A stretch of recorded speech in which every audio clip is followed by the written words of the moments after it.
and 7 games to the Oakland A's. No, that's not why it's a special show. It's a special show because here we are in Beit Shemesh, Israel, in the Four Corners Project.org studio, and we have with us one of the legends of Shlock Rock. Yes, indeed. I used to call him the Psak of Shlock, but really his name was Pinny the Guitar Rosenthal. This is Rabbi Pinny Rosenthal. Welcome to the show. Lenny, thank you so much for having me. It's my pleasure. So we go back a very long way. And one of the things for all of you guys out there that are musicians is, how do you get into a band? You know, people always say to me, what do you do to become a Jewish rocker? How did you? So first thing is, my answer is God, because I had absolutely nothing to do with it, other than God gave me some talent, and then he said, okay, this is what you're going to do, and then I did it.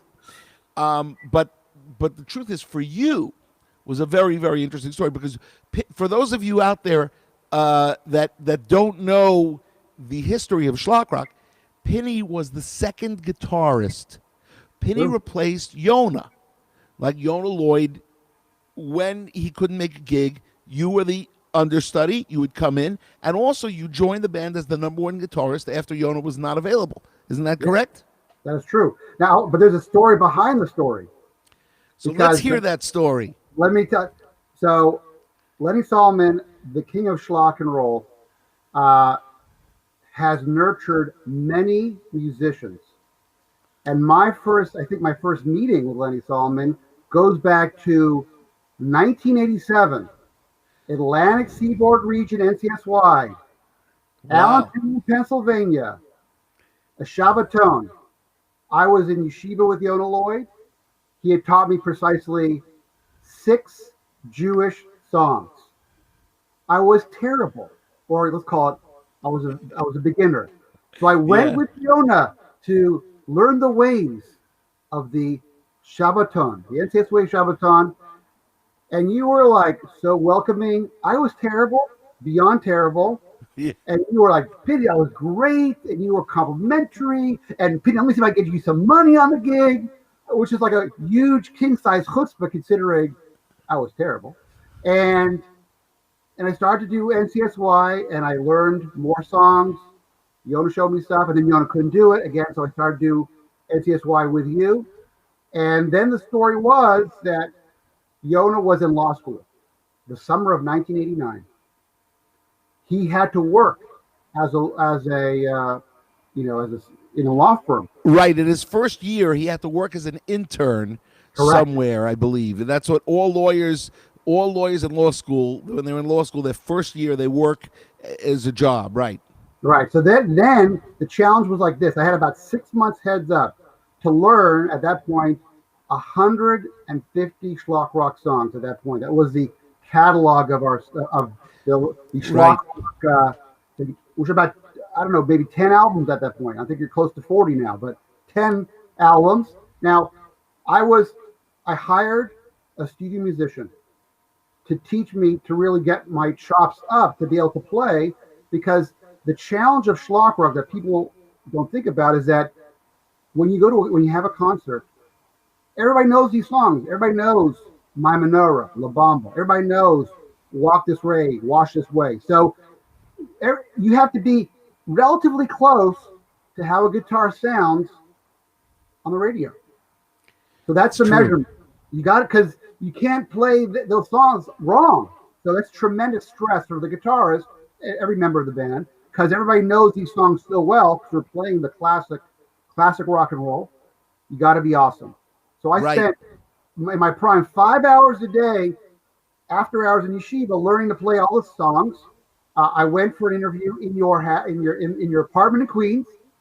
You had the out of tune piano, remember that?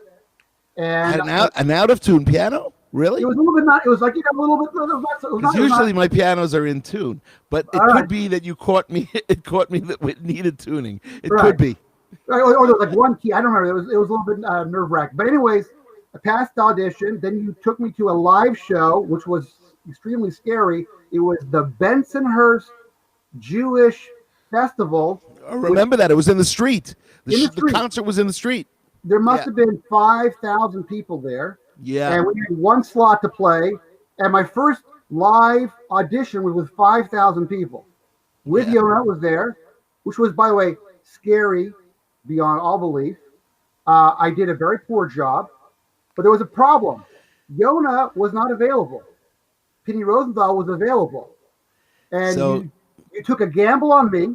You said, and Pinny, and as you said, Pinny, you start. It was night and day. You started off a little weak, and then through the 19 concerts, 17 days throughout the camps of the Catskills, I got decent, and that's the right. story. Right. So your first gig with us then was June 5th, 1989. I got it Wow, right here in wow. Bensonhurst. And that started the summer camp tour, which went Camp Raleigh, Camp B'nai B'rith Perlman, Camp Cuts, Camp Luema, Camp Senegal Lake, La Vie, Hask, Philadelphia JCC, Deal Camp, Camp Wow. Hillel, Camp Sedgwin, Camp Surprise Lake, Flanders YMYWHA, Clearview Day Camp. That was the Clearview Bungalow Day Camp. And then we finished the tour on July 19th at Camp Monroe. Wow. And Camp Monroe was always the greatest. Camp Monroe was, although Camp Raleigh was look, the truth is, all the shows were fabulous that we played. But now I got to tell you this story from my perspective, because you went and you sat and you sat and you sat and you practiced and you practiced and you practiced and you came, because I remember telling you, Pinny, you got to learn this stuff so good that people will hear you and think you're part that you played on the album. Yeah. Because most people didn't know. You know, you have the cassette and they think, oh, the whole band was in the studio. Truth is, why would we do that? Because when you're playing a parody album, it doesn't matter who's playing guitar. It's all Right. it is you're recreating the original song. It has to be exact. Who did we have do that? We had Steve Bill do that. Steve Bill. Steve Bill was Bill. he's the master. So The master. he would do it, and I went to him, and then we had to then recreate it, and recreating it was not so simple, and you had No. to work very, very hard. Yes. And that's what I wanted to tell the people out there, is that it is possible for you to get into a band. It is possible for you to play, but nothing happens without working. Nothing happens without practicing. You don't Yeah. just automatically come up and all of a sudden you're Guy Lafleur, you're Marcel Dion. Right. Of course, showing off the hockey, because you see, this is a very hockey themed show. Usually, every other show I wear a hockey. Every show that I play music, I wear a different hockey jersey. I have And a all different hat. 31. What'd you say? And a different hat. And a different hat. That's correct. Although now I have all the hockey hats too, so I think we're gonna switch. We're gonna keep the theme to hockey. Although I had hockey and baseball, because I have all the baseball hats and all the hockey hats. But I digress. So that was your entree into the band. Now you went to, for those that don't know, Pinny is a rabbi, Rabbi Pinny Rosenthal, and you got smicha at Rabbi Chait's yeshiva in Yeshiva, Far right. Rockaway. Rabbi Sure. Chait's yeshiva is different from other yeshivas. Tell the folks out there that what is the difference between a Rabbi Chait yeshiva and, let's say, a Mir yeshiva, or one of those other yeshivas where they learn round the clock. So yeshiva, the yeshiva, as Lenny's saying, it's referred to, right? Chet Yeshiva. Official name is Yeshiva B'nai Torah, and the goal is very simple: to produce learner earners, Interesting. people who are serious about their learning of Torah, and they can do it in a profound way, and can support their family. Which, in a certain sense, is not a radical idea, but in the world of yeshivas, it is unusual. Right. I never realized that the yeshiva really focused on making you guys aware. Not only did you have an obligation to learn, but you had an obligation to earn. That's right. And Yona is a good example. He was in yeshiva for a number of years, and he was pursuing at that time a law degree, and he was a Right. lawyer for a long time. Second element was the second objective of the yeshiva was to answer and be open to dealing with the questions of Judaism in a thoughtful manner, and to really dig deep into the philosophy of Judaism, not just the what of Judaism, but the why of Judaism. which is why you were perfect for the Shlock Rock band, because what we were doing, which was out of the box. I'm going to call your yeshiva out of the box because it really was out of the box. And our band was out of the box, and that our goal, Jewish pride, Jewish identity, Jewish awareness. We were the only band doing this stuff.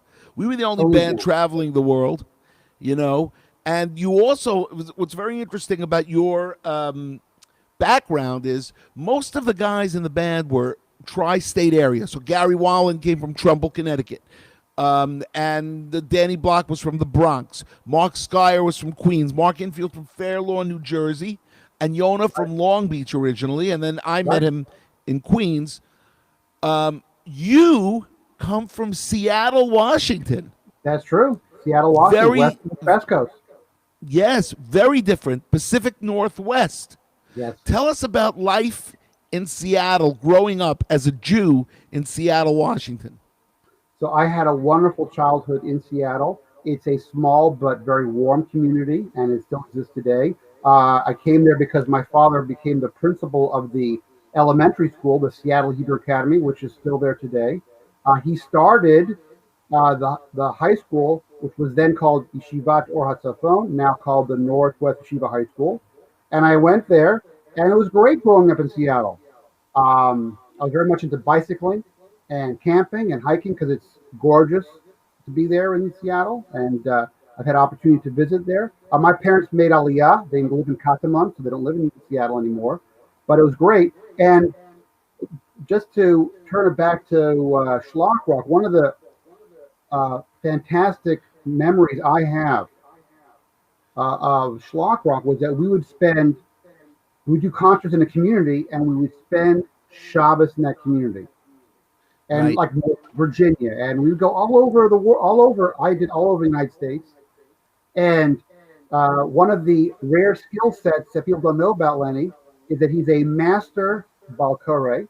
And with very little preparation and with a little bit of feeding, he can pretty much lean all the parshiot of the Torah. Right. And we would spend and we would engage with the community. Let's say we were doing a concert Saturday night. We would schmooze with them. We would daven for the Yamid. We would lane. And we got a chance to meet the people. And it was really great. And then, after Shabbat, we'd have people who are not necessarily Orthodox. We had tremendous points of contact with Jews that would never have any contact with an Orthodox Jew. Reform Jews. We played in Reform synagogues, conservative synagogues. And it was a great opportunity to really create Jewish unity and Jewish pride, which was and is the message of Shlock Rock and, of course, the Four Corners Project. Yes, it's true. And also when we played in JCCs and we played in Talmud Torahs and religious schools, yes. We got a chance to do things that no other band, we would go where no band had gone before. Correct. That is true. I mean, because here we are as the Jewish, Weird Al Yankovic style band. It was a complete novelty. People loved it. We're playing the music that people enjoy. So you had automatic connection. After every show, I know it's going to sound strange, maybe strange for some people out, spend 10, 15 minutes signing autographs after a show. Yeah, for sure. I know. Absolutely. And it was amazing, especially, and we would go to communities that were Jewish communities that were not necessarily well serviced with broad Jewish infrastructure or experiences, and we would provide that. So we'd not just be a concert; we would engage the community, and we talked to the students, the kids, and it was great. And I think people felt really elevated, lifted by the music, of course, and the fact that we were relatable, and we did our best to be, good, warm, loving Jews. And that's what Shlock Rock's all about. Yes, it's true. Now, believe it or not, we're halfway through our interview already. We're 15 minutes through the 30-minute segment. Everything flies. I got to do a little bit of paperwork, and then we're going to pick up with part two. So the first thing is, everybody out there, if you're watching from Facebook, give us a thumbs up, leave a comment. If you're watching from YouTube, either on Shlock Rock channel or the Four Corners Project channel, hit like and subscribe, leave a comment, and make sure, everybody, because we are here in the Four Corners Project studio.org. fourcornersproject.org. All you got to do is go to that website and make a donation for the year.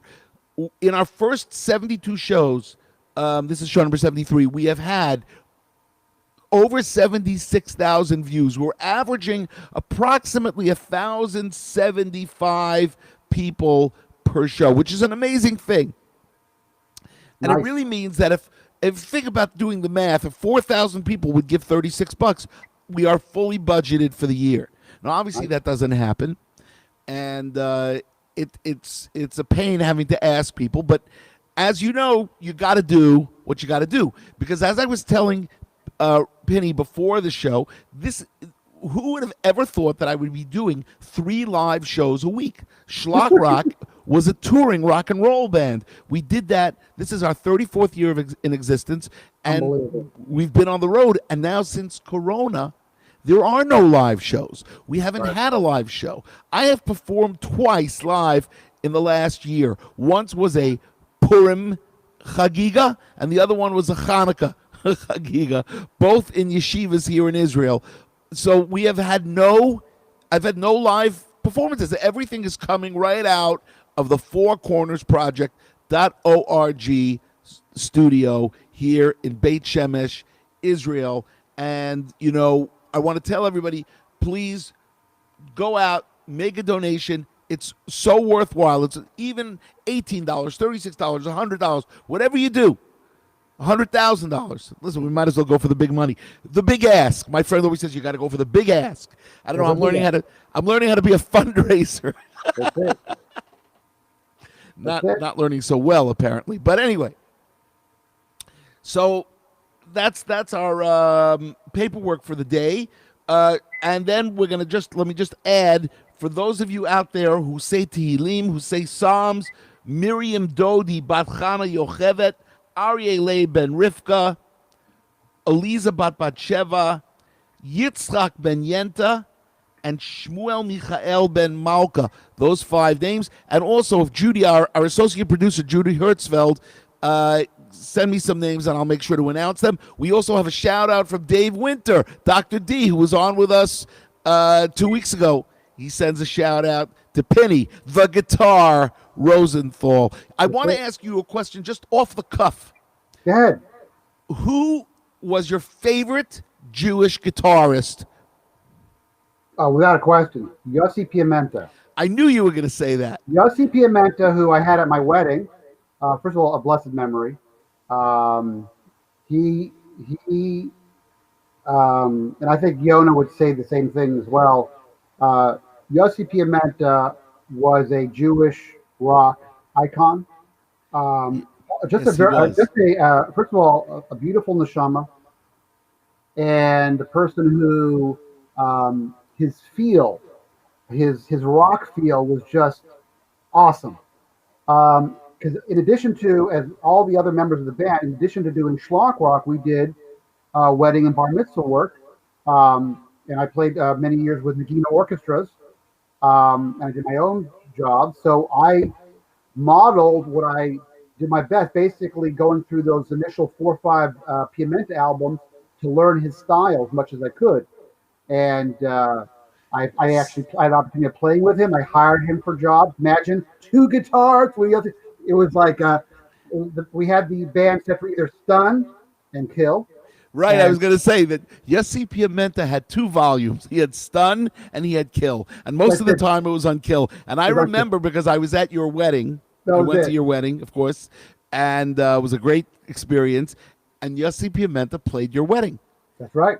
And let me just tell you, that guy wailed. He would be the embodiment of Jimi Hendrix as a Jewish rock guitar player. For those of you out there that have never heard, you can actually see Yossi Piamenta playing guitar on YouTube. All you got to do is type in Yossi Piamenta. He put out albums. Now, he passed away, I'm going to say 3 years ago, something like that? Yeah, approximately 3 years ago. That's what I'm going to say.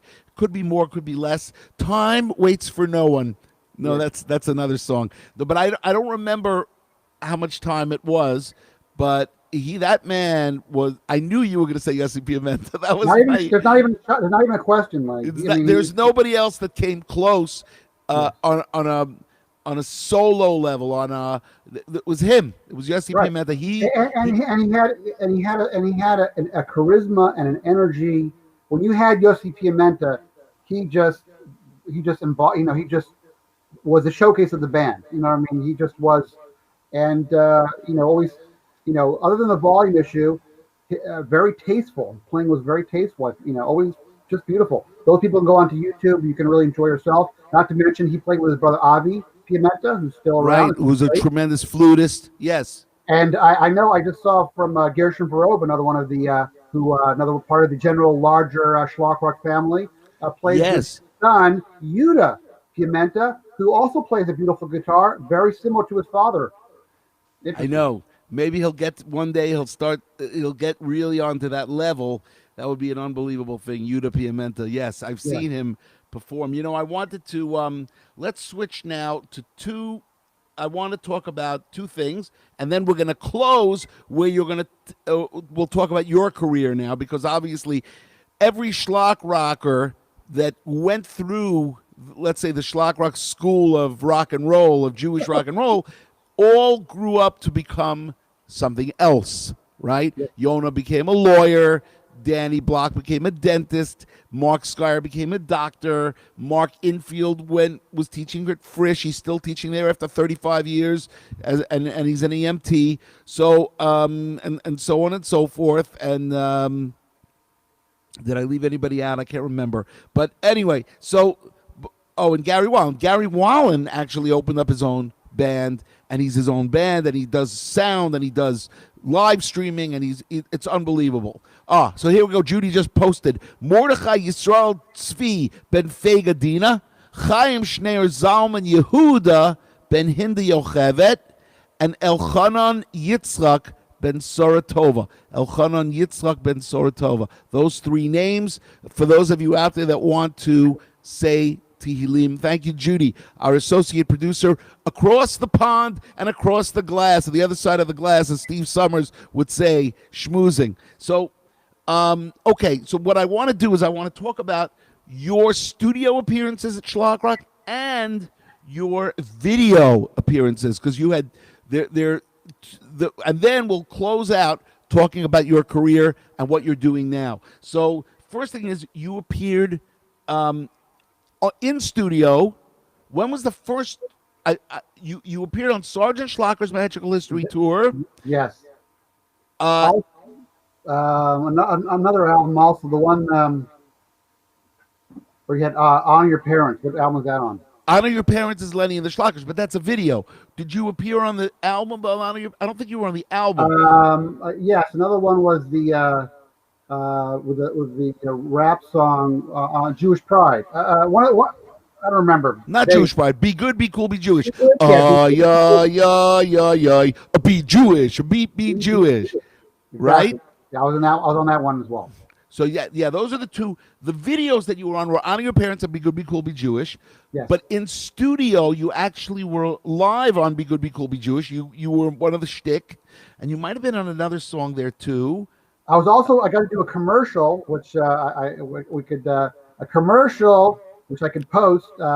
Infomercial for Shlock Rock, right, on Volume 1, on Videos Volume 1. That's right.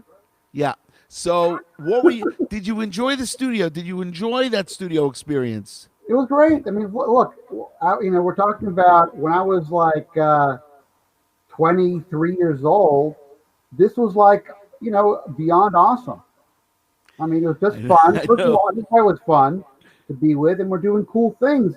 And, you're getting such positive, and everybody else is like, at this point, this was the absolute pinnacle of Shlock Rock. And to this very day, people say, oh, you were in Shlock Rock? It's 35 years later, it has tremendous currency.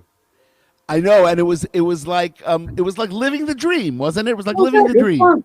We're playing rock and roll, and you're getting paid for it, and you're in a great frum environment. It's like a win-win-win, and you're helping out the Jewish people. I mean, that's it. I know. It's awesome. Was there any experience, any city that you went to that you just said, this was the best? Besides going back to Seattle with us, I think. maybe. Yeah. I don't. So some of the more memorable moments, we had an opportunity at Haas University to play the Maccabi games, Oh, that was and that was in great. front of like 8 to 10,000 people. That was Yes. very special. That was very emotionally very moving to be part of that program. Um, I got to do. It was fun to play the concert. I did a cameo, Johnny Be Good, at Queens College. We had, I think, close to 2,000 people there that night. That was very nice. Right. Um, it was a lot of, it was just a lot of, the key thing was driving in the car with you up to the mountains, countless times, and just schmoozing about life. I And know. and it was Those just, were the days. it was a lot of fun, and just the whole adventure of Schlock Rock. It was just Those are awesome the memories. Jewish rock and roll years. Those were our Jewish rock and roll years. Right. I also had the opportunity to bring my kids to when they were younger, to bring, they went to Camp Monroe, remember? So they Yes, got to enjoy it. It was fun, and it was a I good time. know. All right, so let's bring this show full circle, and we talk about Rabbi Pinny Rosenthal, because Pinny, the guitar Rosenthal, we didn't really call him Rabbi on stage, even though you were becoming a rabbi. I don't think Right. I. I wasn't a rabbi till 1991, so most of my No, Schlock so Rock, right, I was right. Pinny Rosenthal. That was it. So you were Pinny the guitar Rosenthal, but then you became Rabbi Pinny Rosenthal, and you opened up a school in Long Island called Yes, Tally, yes, Tali, Torah Academy of Long Island, which yes, we played at your school many, many yes, times. yes, We had yes, concerts there, yes, and it was a great school, because what it was, Penny, was it opened up Long Island to kids who didn't really know Judaism. yes. It was the Torah Academy of Long Island, which was around from 1988 to 2006, was a school that had both kids who went to day school, but at least half of them who came from public school, and we had a strong Mechina program, a program that allowed kids to get the basics of Jewish education, and I feel very privileged at being part of that. And I'm still connected with so many of those students to this very day. Now they're in their 30s and 40s, and they have kids. I just went to a bar mitzvah of one of my old students from the 90s, and it's just, and it's a great thing. Actually, I still learn on a regular basis with two of them. A quick shout out to Danny Levine and Mendel Bornstein. Isn't that unbelievable? Yeah, so It's that was and great. so And then that's after that was phase that was called Chapter One. Then I transitioned to work at the Manhattan Jewish Experience, which is an outreach organization located in the Upper West Side, and I right. did that for 14 years as the senior director, which I got a chance to teach on a regular basis, and I still do that. I still do the teaching component, and I did administration and fundraising. And now I feel very blessed that by day I work for the Orthodox Union in their college campus arm called the Jewish Learning Initiative on Campus, or OUJLIC. We have 23 campuses where we have rabbinic couples serving day school and yeshiva graduates at these universities. All the brand names. Princeton and Brandeis and Penn and Queens College and Brooklyn College and Columbia and Yale and UCLA and University of Chicago and Cornell, and then in Israel we have at IDC and Bar Ilan, and we're there to strengthen the students by giving them Jewish infrastructure, minyan, classes, kosher food, era, and then just to work pastorally, because college is tough, and to ensure that students not only survive during their 4 years but thrive as well. And that's what I do by Right. day. It's everything that you say is so critical, because I want you to know, I just heard a statistic that we are losing 100,000 Jews a year in America. 100,000 Jews disappear, Yeah. and that's everything that we are fighting against that. Yep. You in your job right now, but also when you worked with us, we are fighting against that.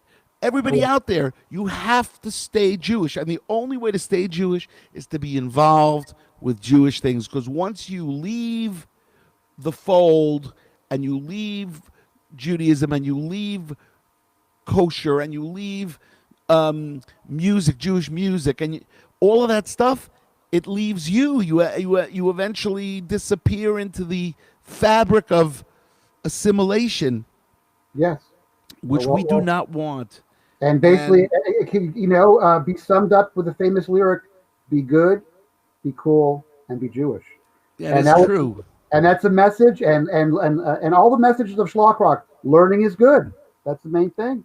And so many, and I think, and like obviously that's basically been my life work, is basically engaging with people, whether it be in the high school and college or post college era years, to ensure that they feel the joy of Judaism, they feel the depth of Judaism, and they become proud Jews. And that's my personal life mission. And I teach, and I do run fundraising for the Orthodox Union by day, and I teach at night at Manhattan Jewish Experience.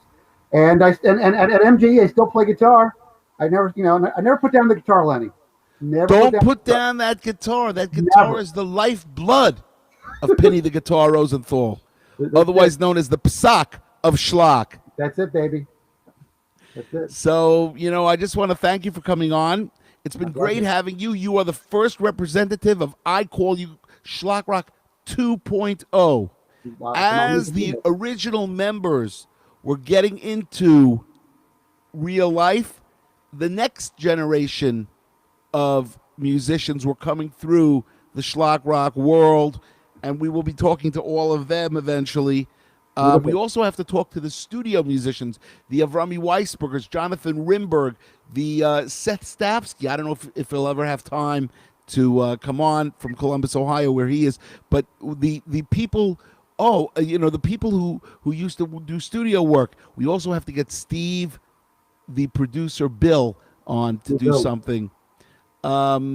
But I just want to say that it's been great having you. I wish you success in your career as the spreader of Jewish pride, Jewish identity, Jewish awareness in your organization through the JLIC. I would like to tell you that once Corona ends, we should do a 23-city tour of all your campuses. Shlock Rock should be going on tour to spread the word. But the thing is that I don't know when I don't know when that's going to be. We're talking 2023. I don't know. I mean, first of all, Israel has a lot to be proud of, because you guys are doing an amazing work of getting that vaccine out. So that's it. And I just want to. Yes, that's true. I just want to share a bracha, Lenny, to you, that of the nearly 30, 40 years of involvement with public school youth and Jewish people, young and old, throughout not just the United States, but all continents, because you've been on nearly every continent except for Antarctica last I checked.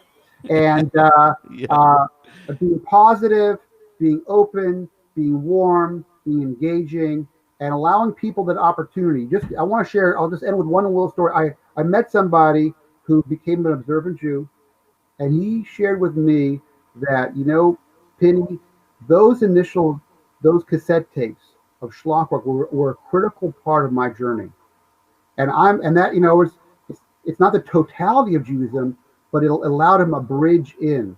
It allowed him a way to come in to the Jewish community, and Shlock Rock was that bridge. And that's true for that person. It's true for thousands of people today. And I think you should have tremendous hatzlacha and continue. Thank you, and thank you very much. It's stories like that which validate this career, and also validate us going out of the box, which we did. That's right. There's no other way to go. You got to reach the Jew. And if that means doing rap songs, we do rap songs. If that means doing reggae, we do reggae. If that means doing grunge, we do grunge. Right? Exactly. You got to reach the people where they are. And then you got to bring them to a higher spiritual level. Ladies and gentlemen, it's been a pleasure to have Pinny the Guitar Rosenthal, Rabbi Pinny Rosenthal, here on the show. Stay tuned tomorrow night for show number 74 as we continue our march through the albums. We are up to Woodschlock, 1995. We're up to the Woodschlock album. Great album. And we're a week away from Tu B'Shvat tonight here in Israel. That's right. Tonight is the 8th of Shvat. So we're Tu B'Shvat, Shvat. We're not far. We're not far from that Tu B'Shvat Seder. Everybody out there, keep on schlocking, and let's finish with Be Good, Be cool. Cool. And be Jewish. Be Jewish. We'll see you tomorrow night, 4 p.m. New York time, 11 o'clock Israel time. Keep on schlocking.